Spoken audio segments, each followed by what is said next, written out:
नमस्कार, आप देख रहे हैं आई इंडिया और मैं हूं पंकज सिंह गौर। नमस्कार, मैं हूं अनुपम सिंह। कभी इलाहाबाद के नाम से विख्यात रहा आज का प्रयागराज इन दिनों पूरी यूपी में एकाएक चर्चा में आ गया है। वजह 18 साल पहले 25 जनवरी 2005 को बसपा के विधायक रहे राजू पाल हत्याकांड के मुख्य गवाह उमेश पाल की 24 फरवरी को फिल्मी अंदाज में गोलियों और बमों से हमला कर हत्या कर दी जाती है। इस गोलीबारी बमबारी में उमेश के गनर की भी जान चली जाती है। ये वारदात उस वक्त हुई जब यूपी में एक सख्त शासक के तौर पर सीएम योगी की पहचान हो चुकी है। तमंचों और बारूद से तैयार किया सियासत के अंडरवर्ल्ड का रक्त चरित्र।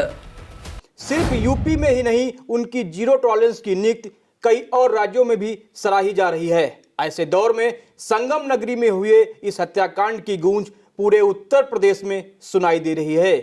ठीक उसी तरह जब 2005 में सपा शासनकाल में बसपा विधायक राजू पाल की हत्या हुई थी। इस दुस्साहसिक वारदात ने 18 साल पुरानी उन यादों को एक बार फिर से ताजा कर दिया है। लेकिन शायद इस वारदात को अंजाम देने से पहले घटना में शामिल शूटरों को इस बात का इल्म नहीं रहा होगा कि ये बुलडोजर बाबा की सरकार है।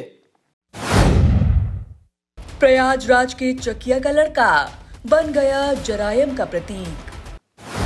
यहां ईंट का जवाब पत्थर से दिया जाता है। वारदात के अगले दिन विधानसभा सत्र में यूपी में मुख्य विपक्षी के तौर पर सपा के मुखिया अखिलेश यादव प्रयागराज की घटना को लेकर योगी सरकार को घेरते उससे पहले सीएम योगी ने उन्हें करारा जवाब देते हुए माफिया को मिट्टी में मिलाने की बात कह डाली। उधर माफिया अतीक अहमद के इशारे पर प्रयागराज को दहलाने की बात सामने आ रही है। पुलिस ने मामले में अतीक, उसके बेटों समेत कईयों पर केस दर्ज कर लिया है। हाई स्कूल में फेल होने के बाद पकड़ ली थी जरायम की डगर। इधर वारदात के 72 घंटे और विधानसभा में माफिया को मिट्टी में मिलाने की बात कहने के 60 घंटे के भीतर सोमवार को प्रयागराज पुलिस ने अतीक के गुर्गे अरबाज का मुठभेड़ में गेम ओवर कर दिया। अब इस मामले में आने वाले समय में पुलिस आगे क्या कार्रवाई करती है, इससे हम आपको वाकिफ कराएंगे। लेकिन जिस प्रयागराज से लेकर पूरे यूपी में इन दिनों उमेश पाल की हत्या के बाद माफिया डॉन अतीक अहमद के नाम की चर्चाएं सियासत से लेकर पुलिस महकमे और जराइम की दुनिया से ताल्लुक रखने वालों के बीच तेज हैं। गुनाह की दहलीज पर कदम रखने के बाद बढ़ता गया अतीक का आतंक। आइए जरा उस अतीक के अतीत पर भी नजर डालते हैं। हम अपनी इस खास सीरीज में अतीक के अतीत से जुड़े अपराध के हर उन पन्नों को पलटेंगे जिसमें हत्या, लूट, डकैती, अपहरण, रंगदारी, अवैध वसूली, लोगों की चीख, लाचारी, बेबसी है। उन पन्नों को भी पलटेंगे जिसमें पुलिस, नेता और बदमाशों के कॉकटेल से अतीक कैसे गुनाहों को हमसाया बनता चला गया। उन पन्नों को भी पलटेंगे जिसमें कैसे एक गरीब तांगे वाले का बेटा आतंक का अतीक बन गया। रंगदारी, सरकारी ठेके, पट्टों से अकूत संपत्ति का मालिक बन गया। कैसे वक्त के साथ अतीक आतंक की नई नई इबारत लिखता गया। कैसे देखते देखते तांगे वाले का मुंडा यूपी का सबसे बड़ा गुंडा बन गया। अब हम ये भी बताएंगे कि कैसे गरीब फिरोज का बेटा अरबों खरबों की अकूत संपत्ति का मालिक बन गया। कैसे अतीक का आतंक दिन पर दिन फलने फूलने लगा। यही नहीं, हम ये भी बताएंगे कि काले कारनामों से सफर शुरू करने के बाद कैसे अतीक उस वक्त की सरकारों में सत्ता के संरक्षण में सियासी चोला ओढ़कर माननीय तक बन गया। लेकिन अब कैसे बुलडोजर बाबा की सरकार में आतंक के अतीत का काला साम्राज्य ध्वस्त हो रहा है। करोड़ों का साम्राज्य तैयार करने के बाद अतीक को लगी पावर की भूख। कैसे यूपी की इनकाउंटर स्पेशलिस्ट बन चुकी पुलिस गोलियों की गूंज से माफिया अतीक थर थर कांप रहा है। ये सब कुछ आपको बताएंगे। बस दिल थाम कर बैठिए और हमारी इस खास पेशकश को इंड होने तक देखिए, जिसमें हम आपको बताएंगे कि कैसे अतीक फैमिली का दी इंड होने वाला है। आइए तो नजर डालते हैं अतीक के अतीत पर। दरअसल यूपी में ऐसे कई खूंखार गैंगस्टर हुए जिन्होंने कई सालों तक अपने इलाके में किसी राजा की तरह शासन किया। दबंगई के दम पर इन्होंने बाहुबली का तमगा हासिल किया और फिर सफेद पोश बने। चल निकला गरीब तांगे वाले के बेटे के काले कारोबार से शुरू हुआ धंधा। उसी में अतीक अहमद का नाम भी जुड़ा है, जिसने कम उम्र में ही अपराध की काली दुनिया में अपना आतंक का साम्राज्य तैयार कर लिया। उत्तर प्रदेश के श्रावस्ती जिले में 10 अगस्त 1962 को फिरोज खान के घर जन्मा अतीक पढ़ाई लिखाई में अच्छा नहीं था, या यूं कहें कि उसे जरा भी दिलचस्पी नहीं थी। हाई स्कूल में फेल होने के बाद अतीक ने पढ़ाई छोड़ दी। कच्ची उम्र में स्कूल छोड़ने वाला अतीक ढलती उम्र के साथ इतना बड़ा डॉन बन जाएगा, शायद किसी ने सोचा नहीं था। जुर्म की काली दुनिया में बदलते वक्त के साथ बड़ा नाम बनता गया अतीक। गरीब परिवार में जन्मा अतीक के पिता हाजी फिरोज अहमद रोजी रोटी की तलाश में देवरिया से इलाहाबाद आ गए। यहाँ फिरोज को फिरोज तांगा वाले के नाम से लोग जानने लगे।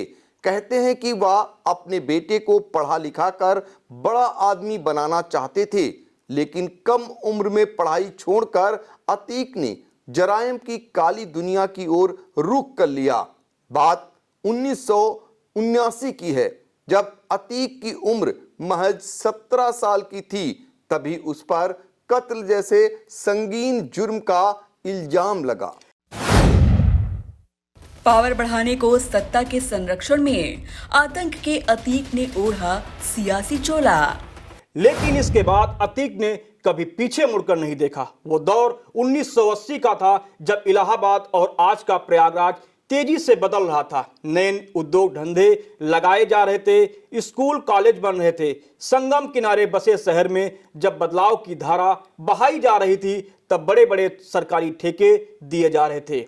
उस दौर में शहर के छात्र नेता और दबंग हर कोई जल्द दौलतमंद होने के सपने संजोए अपने अपने रसूख का इस्तेमाल कर ठेके लेने का जुगाड़ कर रहा था। यही चाह शहर के चकिया मोहल्ले में रहने वाले फिरोज तांगे वाले के बेटे अतीक को लग गई। फिर क्या था, साल दर साल उसके जुर्म की किताब लंबी चौड़ी होती चली गई। उस्ताद को ही ठिकाने लगाकर अतीक बन गया जरायम का सरताज। 1992 में इलाहाबाद पुलिस ने अतीक का काले कारनामों का चिट्ठा जारी कर बताया था कि उसके खिलाफ यूपी ही नहीं बल्कि बिहार में भी कई संगीन मामले दर्ज हैं। सबसे ज्यादा आपराधिक मामले इलाहाबाद में ही दर्ज थे। अब जुर्म की दुनिया में अतीक के कदम तेजी से बढ़ते जा रहे थे, लेकिन जराइम का बड़ा खिलाड़ी बनने के लिए अतीक को उस्ताद की जरूरत पड़ी। चांद बाबा को अपना उस्ताद बनाया। उसके बाद वो अपनी सरपरस्ती में जुर्म की काली दुनिया में धीरे धीरे अपने उस्ताद से भी बड़ा बन गया। बात 80 के दशक की है। पुलिस, नेता और बादशाहों की कॉकटेल से गुनाहों का हमसाया बना अतीक। उत्तर प्रदेश के गोरखपुर में हरिशंकर तिवारी और बीरेन शाही, गाजीपुर में मुख्तार अंसारी, जौनपुर में धनंजय सिंह और ब्रजेश सिंह का खौफ चरम पर था। तो तब के इलाहाबाद, आज के प्रयागराज में अतीक के नाम का सिक्का चल चुका था। गैंगस्टर एक्ट के तहत सबसे पहले अतीक अहमद पर ही केस दर्ज हुआ था। यह केस साल 1986 में हुआ था। उधर चांद बाबा का आतंक भी चरम पर था। पुलिस उससे खौफ खाती थी। भूल से भी पुलिस वाले उसके इलाके में चले गए तो बिना पिटे नहीं आते थे। पुलिस उससे त्रस्त आ चुकी थी। ऐसे में पुलिस ने उसके चेले अतीक को सह देना शुरू कर दिया।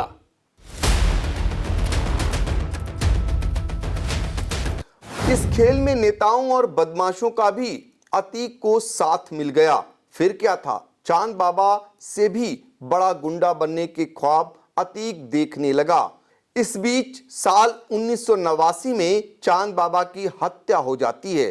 कहने वाले कहते हैं कि अपना वर्चस्व बढ़ाने के लिए अतीक अहमद ने ही अपने उस्ताद को ठिकाने लगाया और उसकी गद्दी पर सवार होकर पूरे इलाहाबाद में एक छत्र राज करने लगा।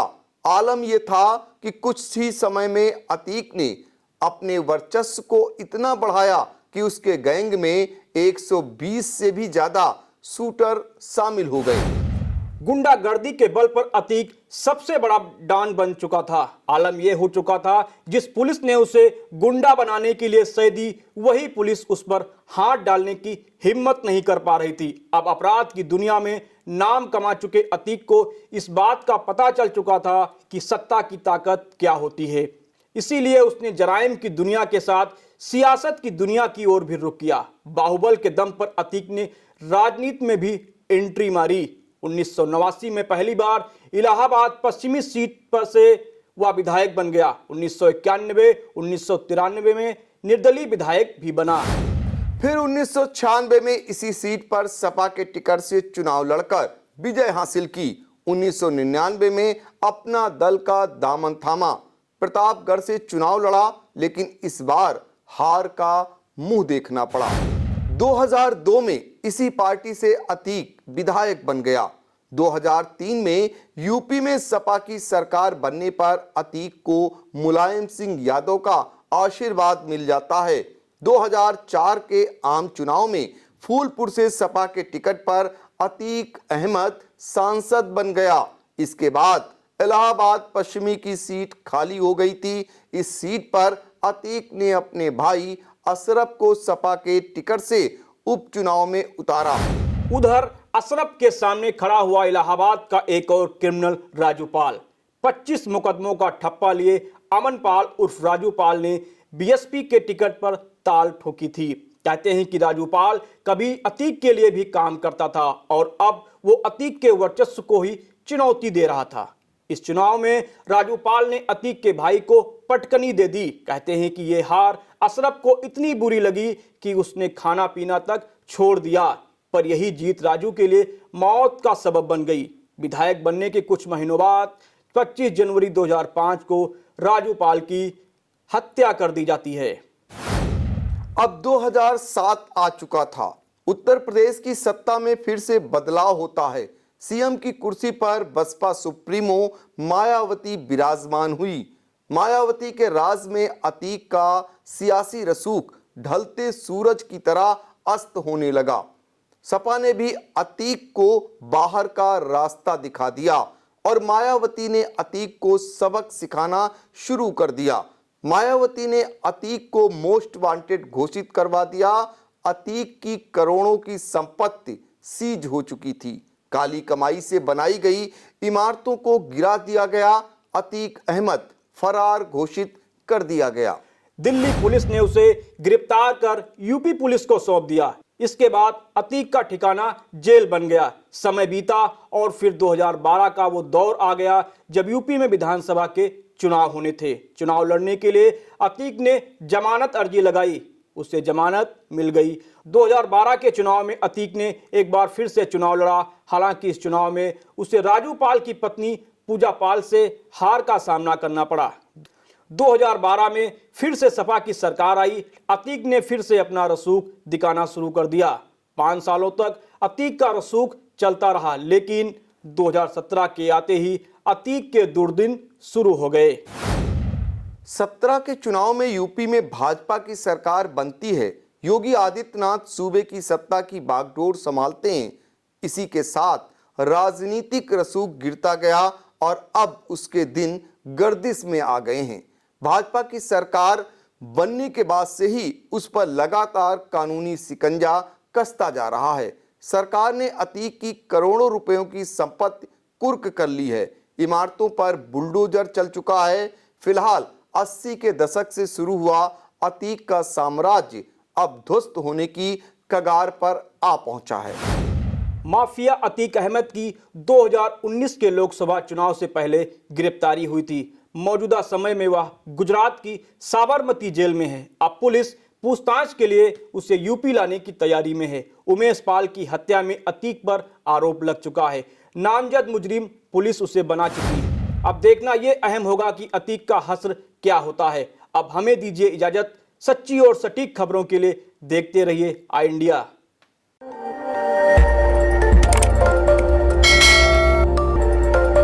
खबर आपकी, नजर हमारी। देखते रहिए आई इंडिया।